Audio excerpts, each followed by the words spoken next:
आइए दोस्तों, ब्रिक ये सब्जेक्ट है सिविल इंजीनियरिंग का, जिसका एक टॉपिक है ब्रिक।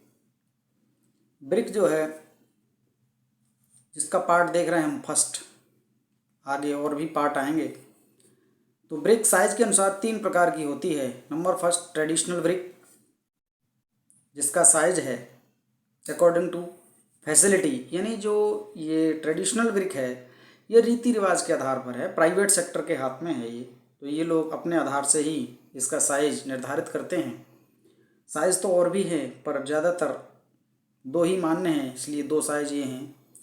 23x11.4x7.6 सेंटीमीटर, दूसरा है 23x11x7 सेंटीमीटर। दूसरा साइज है modular brick in fixed national level in code standard, यानी इसे इंडियन स्टैंडर्ड कोड ने इसे स्टैंडर्ड कर रखा है। और तीसरे प्रकार की ब्रिक है ब्रिक टाइल, जिसका स्टैंडर्ड साइज 19.94 सेंटीमीटर और nominal size 20.10.5 centimetre. Standard size का मतलब ये है कि इसमें जो मोटार की मोटाई है उसको मिक्स नहीं किया गया है। विदाउट मोटार है 19.94 और विद मोटार है 20.10.5। अब बात करते हैं मॉडुलर ब्रिक की। मॉडुलर ब्रिक को भी 2 प्रकार से विभाजित किया गया है। देखिए कैसे। मॉडुलर ब्रिक 2 प्रकार की है, स्टैंडर्ड मॉडुलर और नॉमिनल मॉडुलर। स्टैंडर्ड मॉडुलर का मतलब ही है ये विदाउट मोटार। स्टैंडर्ड वर्ड आते ही समझ जाना चाहिए कि इसमें मोटार की मोटाई मिक्स नहीं है। तो इसका साइज हो गया 19.94, ये फिक्स है। और nominal moulded brick with motor, यानी इसका साइज जो है 20.10.10 सेंटीमीटर है। स्टैंडर्ड जॉइंट 10 सेंटीमीटर 10 mm का लेते हैं, यानी ये जो नॉमिनल साइज है इसमें मोटार की मोटाई भी मिक्स है। प्रैक्टिकली 13 से 18 mm का जो चिनाई का जोड़ है वो माना जाता है, लेकिन स्टैंडर्ड 10 mm का लेते हैं। अब देखिए standard cross section of brick wall, यानी जो दीवार है उसका क्रॉस सेक्शनल एरिया कैसा होता है। यानी ये इसका क्रॉस सेक्शनल एरिया है, ये इसका फ्रंट है, ये इसका टॉप व्यू है।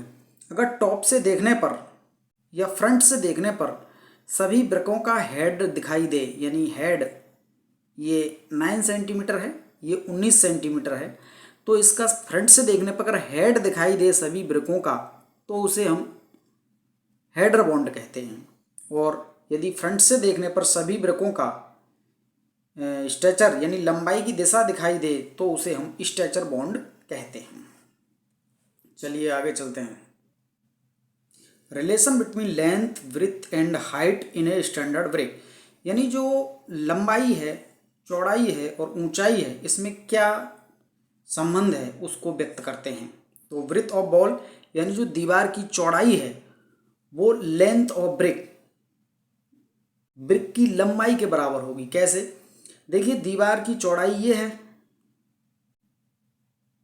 समझेंगे गौर से। दीवार की चौड़ाई ये है, ब्रिक की लेंथ भी यही है। तो ब्रिथ ऑफ वॉल यानी जो दीवार की चौड़ाई है, दीवार की चौड़ाई ये है और ईंट की लंबाई ये है, यानी लेंथ ऑफ ब्रिक। पहली बात क्लियर होगी।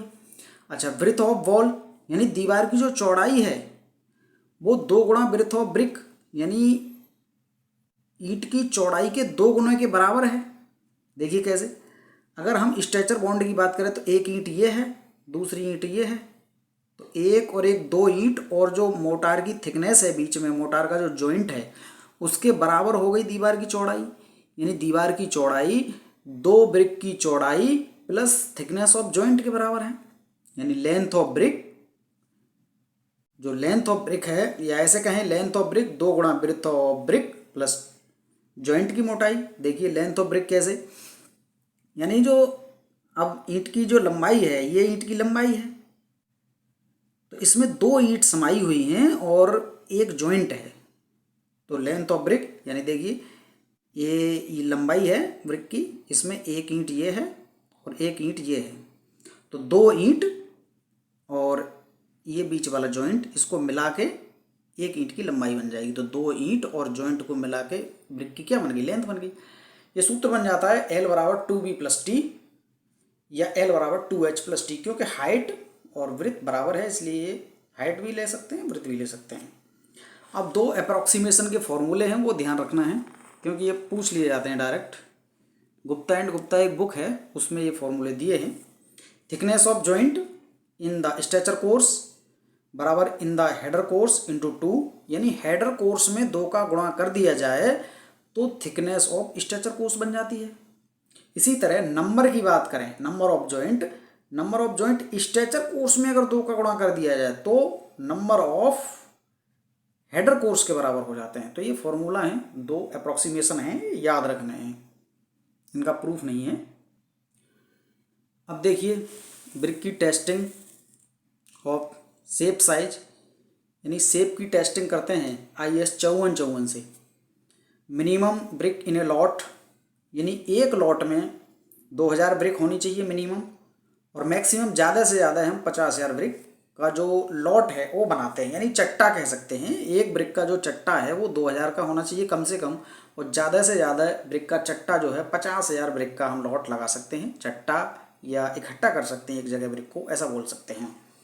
तो देखिए table, serial number of brick in a lot, minimum required brick of for test, यानी सीरियल नंबर में 1 2 3, number of brick in a lot, यानी एक जगह अगर 2000 से 10,000 का चट्टा लगा हुआ है तो उसमें से आप 20 ईंट को ले लीजिए और अपना शेप टेस्ट कर लीजिए। इसी तरह अगर 10,000 से 35,000 का चट्टा यानी एक लॉट लगा हुआ है तो वहाँ से 35 ईंट को ले लीजिए और अपना शेप टेस्ट करिए। इसी तरह अगर 35,000 से 50,000 तक का एक चट्टा लगा हुआ है तो वहाँ से आप 50 ईंट ले लीजिए और अपना टेस्ट करिए। अब टेस्ट करने पर क्या पाया जाता है, देखिए ये लंबाई के अनुसार ब्रिक लगी हुई हैं, तो हम 20 पे ही मान लेते हैं कि 20 यानी 2000 से 10,000 का हमारा लॉट लगा हुआ है, वहाँ से हमने 20 ईंट ली है। अब एक ईंट की जो लंबाई है वो 19 सेंटीमीटर है, तो 20 ईंट की लंबाई कितनी हो गई, 380 हो गई, 19 दूनी 38, 380। इसी तरह अगर वृत्त का टेस्ट करें शेप का तो 20 ईंट लेते हैं। अब 20 ईंट में हर एक ईंट की लंबाई, ये चौड़ाई कितनी है, 9 सेंटीमीटर है, क्योंकि जो स्टैंडर्ड साइज है ईंट का वो 19 है, 19 गुणा 9 है, यानी लेंथ 19 है, ब्रिथ 9 सेंटीमीटर है, हाइट 9 सेंटीमीटर है। तो 19 सेंटीमीटर इसमें लंबाई का कर लिया हमने। अब 9 सेंटीमीटर से लेकर चौड़ाई का करेंगे तो 20 ईंट ली थी और 9 सेंटीमीटर चौड़ाई, तो कितना हो गया, 180 हो गया। इसी तरह हाइट का किया जाए यदि, तो हाइट में भी 9 सेंटीमीटर एक ईंट की हाइट है ये, और 20 ईंट ली है तो 9 दूनी 18, 180 हो गया। अब इसमें कुछ टॉलरेंस की सीमा है जो परीक्षाओं में पूछी जाती है। हालांकि ये जो 20 था ये भी परीक्षाओं में कई बार पूछा गया है, परीक्षा में कई बार। अब देखिए कैसे। फर्स्ट क्लास ब्रिक ये 2 प्रकार की होती है, एक AA ग्रेड की होती है, एक सेकंड ग्रेड की होती है। तो जो AA ग्रेड की है उसकी लंबाई 380 होनी चाहिए, कायदे में तो ये था, टेस्ट किया था अभी, लेकिन 380 में अगर 8 सेंटीमीटर की कमी है या ज़्यादा है तो चल जाएगी। इसी प्रकार चौड़ाई 180 होनी चाहिए, लेकिन चौड़ाई में अगर 4 सेंटीमीटर की कमी है या 4 सेंटीमीटर की ज़्यादा है तो वो चल जाएगी। इसी प्रकार हाइट में 180 सेंटीमीटर से 4 सेंटीमीटर कम ज़्यादा की चल जाएगी AA ग्रेड में। अब सेकंड ग्रेड की बात करें तो यहाँ 12 सेंटीमीटर का टॉलरेंस है लेंथ में, 6 सेंटीमीटर का टॉलरेंस है ब्रिथ में, और 6 सेंटीमीटर का टॉलरेंस है हाइट में। इसी तरह सेकंड एंड थर्ड ग्रेड में 30 सेंटीमीटर का टॉलरेंस है लेंथ में, 15 सेंटीमीटर का टॉलरेंस है ब्रिथ में, और 15 सेंटीमीटर का टॉलरेंस है हाइट में। यानी ये चीज़ याद रखने की है कि AA ग्रेड के अंदर लेंथ में कितना है 8, एंड AA ग्रेड में ब्रिथ के अंदर कितना है 4, एंड A ग्रेड में लेंथ के अंदर कितना है 12, एंड A ग्रेड में ब्रिथ के अंदर कितना है 6, यानी 8 12 4 6, 8 12 4 6 का टॉलरेंस इनमें रखा गया है। तो चलिए दोस्तों, थैंक यू।